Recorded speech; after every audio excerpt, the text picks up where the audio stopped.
Anin kijan pokayanyo ngato an en siasa en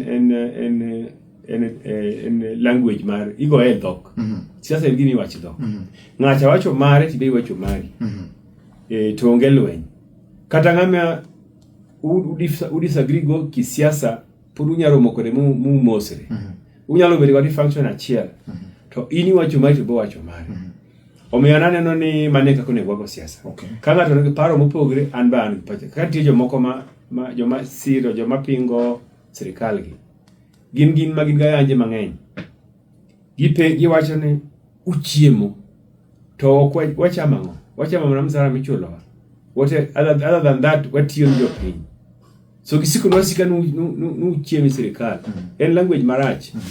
Nikech kaka siwinjo kase loso ka. Gik ma wacho gin gik ma dhi chamo kose gin gik ma dhi konyo jopiny. Sirikal en gima pogo mwandu jopiny.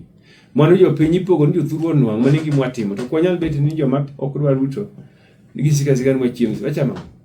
Wachiemo ga pile. Pile ok nyaka ne wasebedo kwa chiemo. Omiyo dwaro ni mondo wabed abeda gi luor ng'ama pingo sirikal ibe wacho gima idwaro ni mondo ibro dhi timo. Omiyo wabro challenge ni onge gima dhi timo malich mi wacho ni dhi timo. Aparo na yany to nitie kaka ayaje nitie sani niwinjo ka NCC dwan mondo mak josiasa moko mondo dhi explain incitement to violence. Kaka moro manyicha gavana ma Busia timo. Kana obukre ne no tie jomoro ano riemb kanyo kioto riemb Busia. Kana nitie joluo mane oneg Busia na intervene. Odhi oneg joluo. Ing'eni jo Busia kanyo jo mang'eny joluo man kanyo gin joga ma okalego songa.